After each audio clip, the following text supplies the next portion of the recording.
Hey, welcome back to the channel. All right. Yes, this is a Horseman ranking. You're looking at my tier list. We've been doing this, I think we're on like month 20, 21. I don't know. I should actually write that down, but that's not the point. So many of you asked, well, what about this champion as a Horseman? Like, I see Gambits in premium, but I use Gambit as a Horseman all the time. He's awesome. He's great. This perfect blocks, all that massive damage, bleed resistance without the flak jacket. And you're right. You are 100% correct. But to add all of that in, it'd just be so confusing. And the point of the tier list is to get information out in a way that people can easily access it, understand it, and then go do their own research. So we came up with a solution. Here's the solution. It's on the same spreadsheet, it's just a different page. We now have the Horseman Rankings by Slaymon. Slaymon has recently joined the rankings team. I've started calling them the MCoC Illuminati. These guys are so smart about this game. It is crazy. And I asked him if he'd be willing to take this on. He said he would, because I do think it's a good use of time. It's just I have only so much time, and I want to get this information out. Today, we are going to go over Gambit, Rogue, and Wolverine. We'll talk about them a little bit, what their original rankings on without the Horseman. And it's not a synergy, but the Horseman pre-fight, let's call it. We'll do a little bit with the synergy. I think that's something I want to find out from you. Is that something you're interested in, like just the synergy only? Because some champions do get a massive benefit from just the synergy. And then we'll go through Horsemen and where they would now be at the rankings. And we know this happens with some people, right? Like we're going to continue to use Gambit. You have Gambit, you really love Gambit, maybe even like him more than Apocalypse. You want to make him a Horseman. Is that worth it? How good now is Gambit in our opinion, right? And then before we go too far, please do me a massive favor, because this guy's doing a lot of work.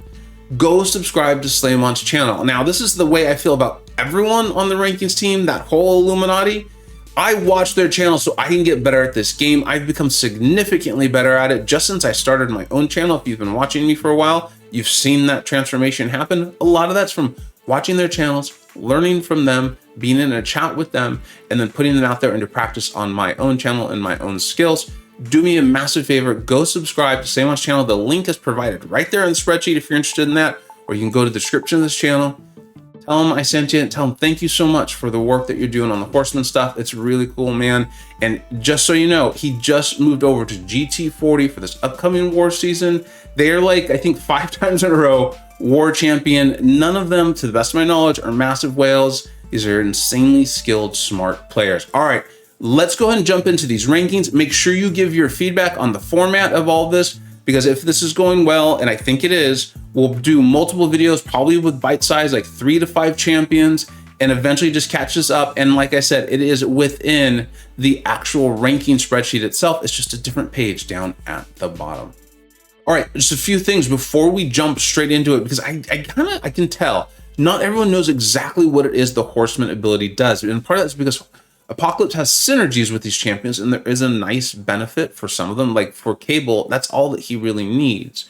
But then there's this Horseman pre-fight that then should stay with the champion you've put it on throughout the rest of the quest. And now the highlights of the Horseman breakdown are 100% bleed resistant. That's a big deal. Indefinite prowess passive, increasing special damage by 50%. That's great, especially for champions who are relying on their specials for big parts of damage.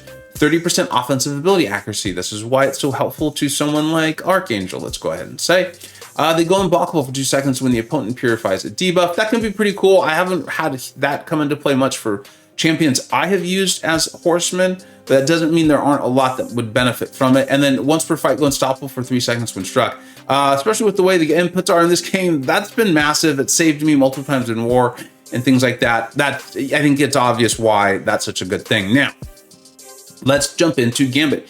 Gambit is already a very good champion. You can see here, I've already got him ranked in the premium tier. That's a fantastic champion, worthy of rank 3. Gonna clear content for you, gonna be a lot of fun, do things. In my notes, I kind of had some things that stood out to me. Is there's that nice reduction he's putting on the defender when they are stunned. I think it's like ability combat rate and healing, if I remember correctly. And then he has increased armor and bleed potency reduction when he has his flak jacket, amongst other things.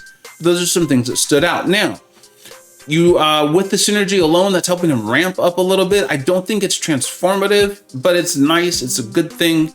Now, if you make him a Horseman, let's talk about that a little bit. And we're going to go through Slay's notes here. And again, those will be linked. That's what that link is there. If you go to the Gambit or Rogue or Wolverine, It can take you directly to Slay's notes. You can read through them yourself, but we're going to go over the highlights of them. His effects off of his specials are not guaranteed against champions with an armor up. Because of this increased ability accuracy, they are now guaranteed. That's a big deal. We like guarantees in this game. When his flak jacket falls off, he's now fully bleed resistant, right? There's that 150% when he's got the flak jacket, but when he loses it, he's got the plus 100% bleed resistance just from being the Horseman. He's able to build kinetic charges way faster with the Apocalypse Synergy. That's getting him wrapped up. But here's the big one. Here is the big one that I think so many folks talk about, and this is why you're going to see an increase in his ranking. Gambit gains 10% perfect block chance per kinetic charge. And here's a direct quote from Slay. Now, Slay is an amazing player, but keep this in mind. In my testing, it's actually quite easy to get 10 kinetic charges despite each charge taking longer than the last, right? They take a little bit longer to get as they ramp up. He was able to do that, and that's going to allow a lot of things. On parries, so when you parry the defender, this is not war where they're running limber.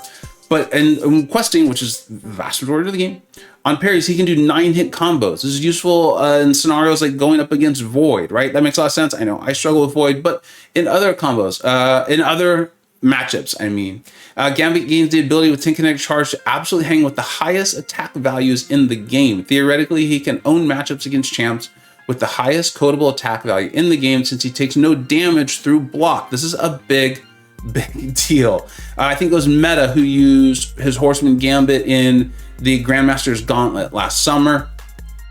And now here is ultimately the big deal. Let's go ahead and reveal his ranking. He's going all the way up to Super Premium. I know to some of you, if you're not familiar with my rankings, you're like, that's not really a big deal.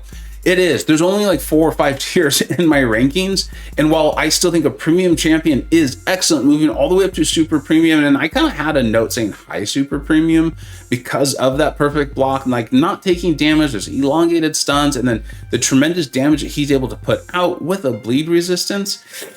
Woo, that's a nice champion you got there. That's a nice champion. Here's the big thing. And this is what we always have to ask ourselves when it comes to making someone a Horseman. Is it worth draining Apocalypse though? Not that Apocalypse becomes worthless without it, but if it's going to be user basis, right? It's going to be up to you, the scenario, and this is even what Slay writes, is it's going to depend on the content. In content where attack values are heavily inflated to just high level incursions, there could be no one better than Gambit as a Horseman. Day-to-day questing, probably sticking with Apocalypse because you're ramped up. You've either brought along Cable or Kang, hey J-Will, to have your Apocalypse fully ramped, in which case you probably want to keep him there, but maybe if it's a boss fight, or maybe you just like Gambit, sure, drain your APOC. APOC does not become worthless. Enjoy your Horseman Gambit. Don't take damage on those parries. Do those 9-hit combos. Do the massive damage coming off of those specials, and be bleed resistant even without your flak jacket. All right, let's go ahead and jump in and talk about Rogue. Rogue, another good champion. This is in the premium tier, which she's already famous for those debuff shrugs, right? The increased or decreased time on them. The life steal, the power steal. We see some high level gameplay on YouTube, right? Suida, amongst others. Horseman though, does this making sense for her? Especially as we're going to continue to talk about this, right? So I want everyone to understand this between the synergy and the Horseman and what that really means. Do the additions, do the added abilities of the Horseman really make sense for Rogue? I think you can tell by the way I'm talking about already. Maybe not so much. So we'll go again, going over Slay's notes. Indefinite Horseman prowess doesn't affect the SP1 health still, unlike any other attack modifier would. He did the testing. It just didn't really seem to change anything. 100% bleed resistance, that normally sounds great, but she's already shrugging off debuffs at a 70% rate. So yeah, 100% is better than 70%, but not that much, especially for a champion like Rogue when she's got the life steal already as it is. The 30% offensive ability accuracy, he's saying, doesn't increase most parts of her kit. The SP1, SP2, and SP3 effects have a 100% chance to happen regardless. Here's where he did mention though, the ability accuracy increase does affect the SIG ability. However, it feels like there's always a catch when it comes to Rogue with this. However, selling a high sig, like a sig 200 rogue, kind of tough right now in today's game, right? And this is about giving advice. So if you've got your 6 stars and you've got your like Omega Red and your rogue, and you're like, yeah, but rogue, horseman, I really enjoy playing rogue. I mean, if you really enjoy that and that's fun for you and you're using her to clear content and it's working out for you, like I'm the guy who's going to tell you like, it's a game, have fun, as long as it's not hurting your performance, because you'll eventually regret that in my opinion. But if you're going to continue to enjoy it, like go for it.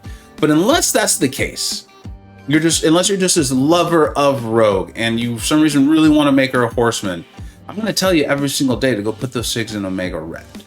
Mutant is a very, very intense class as far as like how good they are. It's a lot of it is about team building with them. And so let's go ahead and look at this. Let's look at this. I think you're probably not gonna be surprised to see where we rank. We're actually not changing her ranking at all.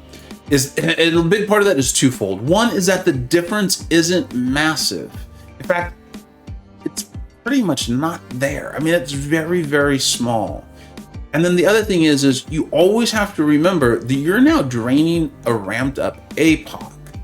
In most cases, that means it's gonna be a 5-star or 6-star who you should rank. He is, if not the best mutant, he is one of the best mutants. I have him in the highest tier possible of mutants. I think he's just below Omega Red. Actually, let's take a quick look because I want to be right on this. He's just below Kitty Pryde. Could be up there with Omega Red. All those champions are amazing.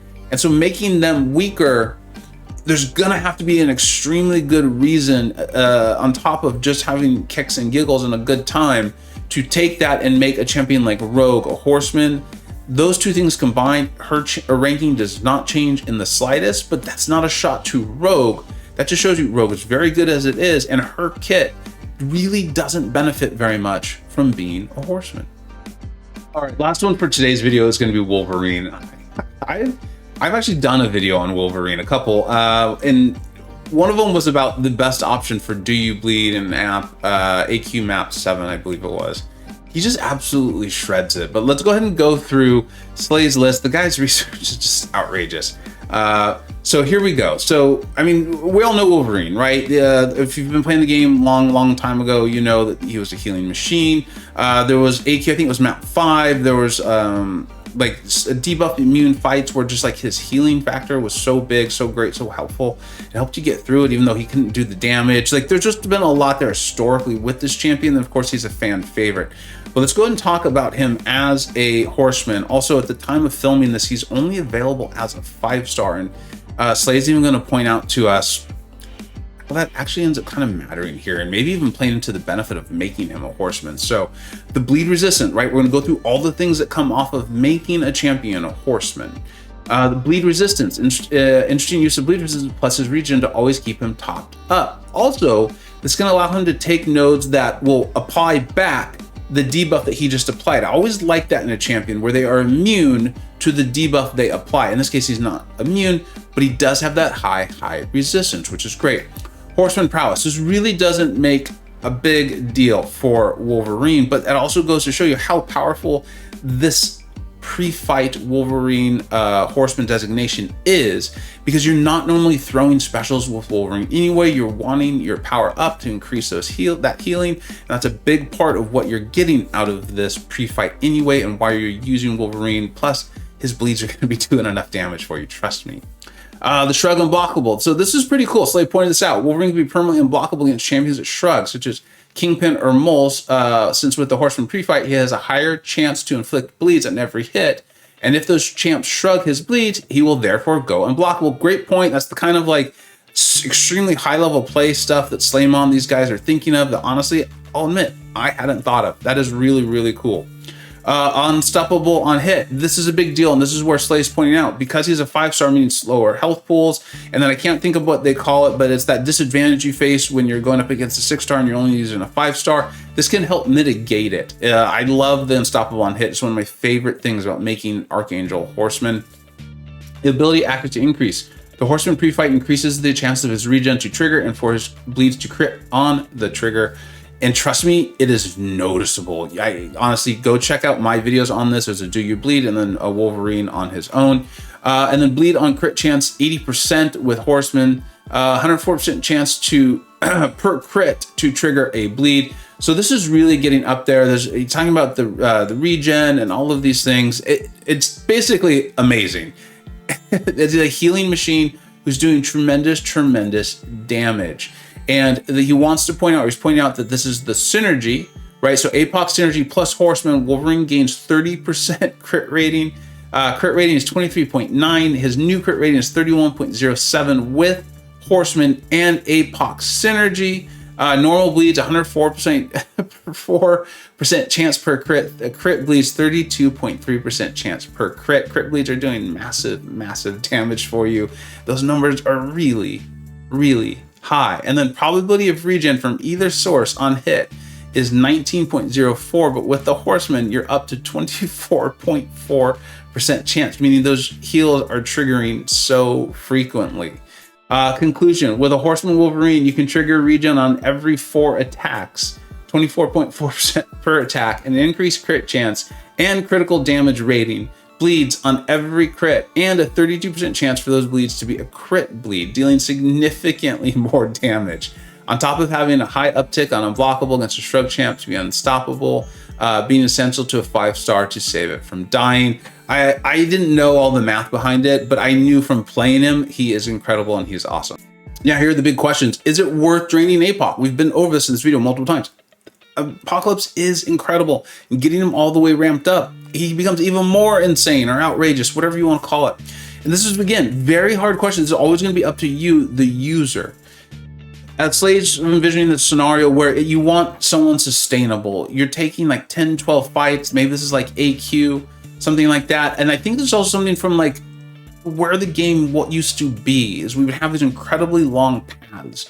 And having someone who could just heal and take a beating, and you could make mistakes, where fights would take longer, it wasn't as big of a deal. You could heal through it. And that's what this Wolverine does. In today's game, I see it really coming in for AQ, and as Slade's going to point out here in his notes, is a path like Do You Bleed? I know I've shown and used Wolverine in AQ and Do You Bleed, and he is phenomenal for both. I haven't heard of the bug of champions losing their Horsemen in AQ in a while. Obviously, I've heard it happening in Abyss of Legends, which I just very frustrating. But the fact is, Horseman Wolverine is fantastic for scenarios where you need to apply those bleeds. You've heard how big they are, how frequent they're going to be coming, how frequently they're going to be the crit bleeds, or someone who's going to save you a lot of items because of the absolute massive dealing. Plus, I got to tell you, he is an absolute blast to play. So all of that being said, clearly there's a lot of positives. Where is his ranking? And he ends up being super premium. Again, that is an incredibly high list. In fact, let's go ahead and go over to the super premium so folks can see.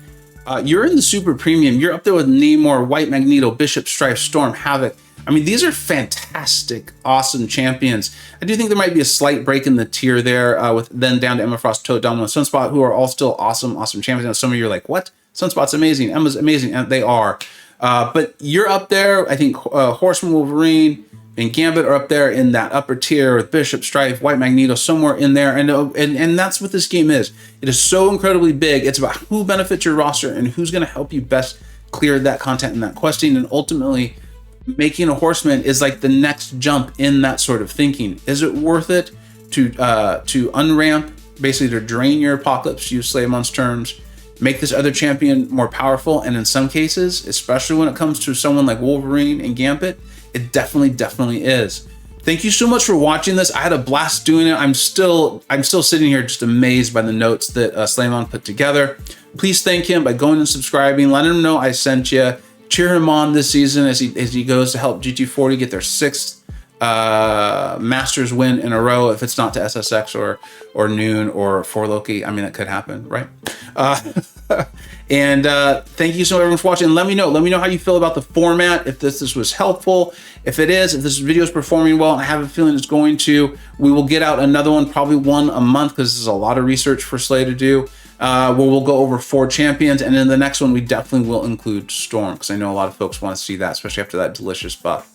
Thank you so much for watching. Thank you again to Slay. I hope you're having a great one. Take care. I hope you either learned something, were entertained, or even better, a little bit of both. Don't forget to like, subscribe. Thanks so much for watching. Take care.